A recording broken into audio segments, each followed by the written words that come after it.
Chapter 14. A growing band of believers.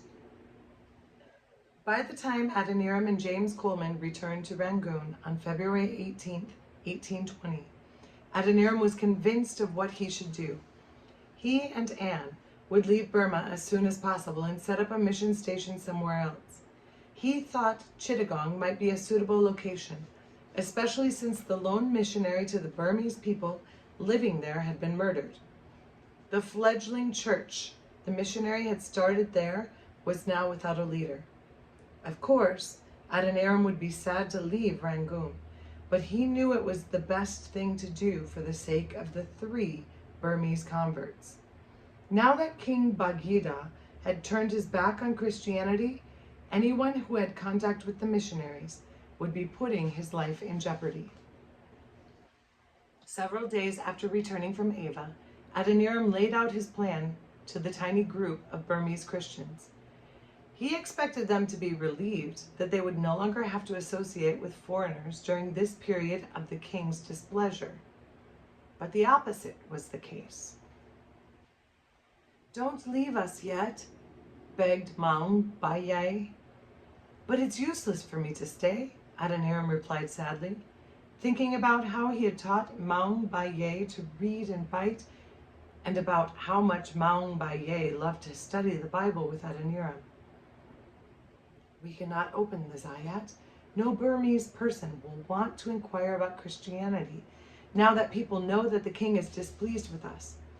It's better for Anne and me to go and come back when circumstances change and you are no longer in danger because of your association with us." No, insisted Maung Baye. "Stay with us until there are 8 or 10 Christians here. Then you can train one of us to be the leader, and you can leave. We will not be worried then, because even if you left the country, the religion you preach would spread itself. Why, even the king could not stop it. But if you go now, what would happen if someone wants to join our religion? I could not baptize him. What would we do?" Although Adoniram was very moved by the argument, he was not persuaded. After all, he had just been to Ava and had just seen firsthand the king and the power he exerted over people. But he could not dismiss what Maung Baye had said without promising to give the matter some consideration. While Adoniram was considering what to do, the 3 Burmese Christians were acting. They talked to everyone they could think of about their faith, and on the following Sunday, each of them brought to church one man who was willing to consider the religion of the foreigners. Although none of the men became converts, Adoniram was greatly encouraged by their presence. The men had dared to enter the mission house for a church service, and they had asked some searching questions during the service. Their presence had the desired effect. Adoniram and Anne decided it would be wrong of them to leave the struggling little church in Rangoon, even if their going meant that the local Christians would be safer from reprisals by government officials. Yet the small group of Burmese Christians in Chittagong needed a leader, and so it was decided that James Coleman and his wife should move there. In Chittagong, they could help the struggling church and maintain a safe haven for the Judsons and the Burmese Christians to flee to if things really turned ugly in Rangoon. By the end of March, Adoniram and Anne were once again the only missionaries in Rangoon. This time, though, they had 3 local converts for company, and these new Christians kept active. Soon, 2 wealthy Burmese men had also become Christians and asked to be baptized. A 3rd man, Maung Shwe Nyong, was also very close to accepting the gospel. However, he hung back, afraid. Maung Shwe Nyong was a well-respected Buddhist scholar, and his conversion would stun the religious leaders in Rangoon. There was little doubt in Adoniram's mind that if Maung Shwe Nyong were to become a Christian, he would be put to death immediately. The growing group of converts and interested people was all a surprise to Adoniram. Although Adoniram had arrived back from Ava convinced that his missionary work in Burma was over, now it was thriving. He couldn't have been more pleased except for one thing. Anne's health was getting worse by the day. Adoniram knew that Anne needed to see a doctor, but there wasn't one in Rangoon. The closest place with a good doctor was Calcutta, India. So Adoniram booked passage for himself and Anne on the first ship leaving Rangoon for Calcutta. He was reluctant to leave his missionary work, especially now that things were going so well, but Anne was too ill to travel alone. Before he and Anne left, Adoniram baptized the two newest converts, Maung Shui Young, the Buddhist scholar, and Ma Men Lei, the first woman convert. The baptisms were held at dusk in a quiet pool just outside the mission house gates. As he baptized Maung Shui Young, Adoniram wondered whether he would see him alive again. He supposed the religious and government leaders would conspire to have Maung Shui Young killed, lest other Burmese people follow his example. On July 19, 1820, Adoniram and Anne Judson set sail from Rangoon. It was the first time Anne had been outside of Burma since arriving there 7 years before. In that time, both she and Adoniram had worked hard, and now as they left, 10 Burmese Christian converts lined the dock to bid them farewell. Adoniram did not know what lay ahead for these Christians, but he prayed that Maung Bayai had been right, and that a church with 10 members could not be destroyed by the most determined of kings. In the Bay of Bengal, the winds were favorable, allowing the captain to shave several days off the normal 1-month sailing time from Rangoon to Calcutta. Once in Calcutta, Adoniram wasted no time finding the best doctor in the city for Anne.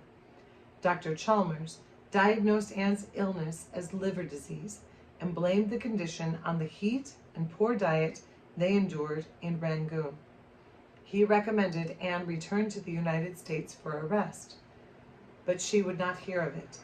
She insisted her place was with her husband in Burma. After 3 months in Calcutta, Anne had recovered enough to return to Rangoon. Regrettably, the voyage back was not nearly as pleasant as the trip to Calcutta had been. The ship was infested with scorpions, and it ran into the worst lightning storms Adoniram had ever experienced. It was 6 grueling weeks before the ship was piloted up the Rangoon River. Adoniram and Anne stood on deck and held hands as the golden spires of the Shui Dagon Pagoda once again loomed above them. For better or worse, they were home. All of the Judsons' Burmese converts were there to meet them, including Maung Shui Young. After the couple had cleared customs, everyone went back to the mission house where Adoniram and Anne caught up on all the news. The most important piece was that Maya Damon, the old viceroy of Rangoon, was back and holding the same position. It was wonderful news, especially for Anne, who had been a good friend of the viceroy. Adoniram and Anne thanked God that once again they had a sympathetic ear in government circles. Indeed, this favor had already proved helpful. News of Maung Shui Young's conversion had been brought to the viceroy's attention by informants who had hoped the traitor would be put to death as a warning to others who might want to convert to Christianity. Instead of reacting, the viceroy had just shrugged and told the informants he was not interested in hearing any more about the matter. As a result, Maung Shui Young was alive and well and more enthusiastic than ever about the new faith he had embraced. Some news, though, was not so good. King Bagida had decided to declare war on neighboring Siam. Over 30,000 troops had marched through Rangoon on their way to the border. No one could predict when or how the war would end. Everyone would just have to wait patiently to see what the final outcome would be. Despite a border war, there was more to do than ever for Adoniram and Anne. With 10 church members, there were Bible studies to hold, reading and writing classes to conduct for women and girls, and the ongoing task of translating the Bible into the Burmese language. Not long after his return from Calcutta, Adoniram received more encouragement. It came in the form of Maung Ya, the first Burmese man he had ever heard speak about the existence of an eternal God. Soon after, Maung Ya had visited the mission house. He had been transferred to a government post hundreds of miles away. Now he was back in Rangoon, and he wasted no time in visiting Adoniram. He explained that he had read all the printed material Adoniram had given him until he knew it by heart and believed it. Now he too wanted to become a part of the church. Adoniram was overjoyed. The seeds of the gospel he had planted in the hearts of Burmese people were beginning to sprout. It was more important than ever that he carry on with the Bible translation work. In July 1821, he completed translating the 4 Gospels and the letters from John. He moved on to the book of Acts, but sickness held him up time after time. First, it was a bout of cholera, then a series of other tropical diseases, and Anne, too, was very sick again. So sick, in fact, that Adoniram feared for her life. It was clear she needed to get back to the United States for proper medical help. Adoniram's younger brother, Elnathan, was now a surgeon in Boston, and Adoniram wanted Anne to go there so that he could treat her. Anne agreed this time, and arrangements were made. She caught the first ship out of Rangoon, bound for Calcutta, where she transferred to another ship for the voyage to Boston. It broke Adoniram's heart to see his wife leave. In a letter, he described the feeling as being as painful and crippling as having his right arm amputated. He would not see Anne for at least 2 years, if she was well enough to come back at all. Adoniram toiled on alone until December 1821, when another missionary family, Jonathan and Hope Price, sent out by the American Baptist Mission, joined him in Rangoon. Jonathan Price was a doctor, and Adoniram welcomed him with open arms. Dr. Price was a tall, skinny man with a shock of white blonde hair. The Burmese flocked around the mission house for a glimpse of him. Dr. Price was not one bit shy, and he laughed as the local people poked him and tugged at his hair to see whether it was a wig. Within weeks, he was a popular figure in Rangoon, trying to talk Burmese as he tended to the medical needs of people. He was especially fond of cutting out cataracts, the milky white growth that sometimes covers the eyes of older people. No one else in all Burma knew how to remove cataracts, and soon people were coming hundreds of miles to have their eyes operated on by Dr. Price. Although Jonathan Price flourished in Rangoon, his wife did not. Despite all her husband's best medical treatment, Hope Price died of dysentery 6 weeks after arriving in Burma. A second grave was dug under the mango tree in the mission house yard, beside the grave of little Roger Judson. About the same time, the Hughes returned to Rangoon with the printing press. They had met Anne in Calcutta on her way to the United States, and as a result, had decided to move back to Rangoon to support Adoniram, who was delighted to see them. 6 months later, Dr. Price received a summons to appear before King Bagheera in Ava. Adoniram hated to leave Rangoon, but he could see no other option but to go along with him. Jonathan Price did not know enough Burmese to appear alone before the king. One slip of his tongue, and his head could be ordered cut off. In early October, the 2 missionaries finally made it to Ava and found themselves bowing before King Bagheera. All went well. The king wanted to know all about Jonathan Price's cataract operations. Adoniram served as interpreter. When the king had finally exhausted all his questions, he ordered, "Stay in Ava. I might require your services." Adoniram's heart sank. There was no way they could return to Rangoon against a direct order from the king. Who knew how long they might be in Ava? The only thing Adoniram could be thankful for was that the Hughes were in Rangoon, looking after the band of new Christians. Adoniram tried to make the most of his extended visit to Ava. He found it a little unnerving being right under King Bagheera's nose, but he spoke privately with many Burmese people, including the king's brother, Prince Mong, about Christianity. The prince had somehow survived the slaughter that occurred when his brother ascended to the throne.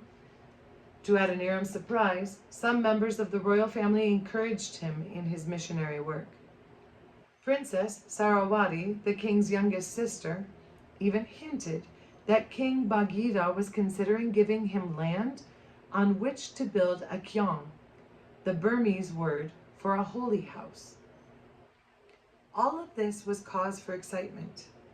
Ava was an important city with 700,000 people living in and around it. If the king finally recognized him as a holy man, Adoniram would have free access to preach and teach in Ava and anywhere else in the country. In the meantime, Dr. Price was furthering his reputation as an excellent surgeon. Cataract surgery could be risky, however, and on one particular occasion, the knife slipped during an operation, causing his female patient to become blind. Dr. Price felt so sorry for her that he married her on the spot so that he could take care of her. Adoniram was horrified. His missionary partner had just married a Buddhist woman without so much as discussing the matter with him.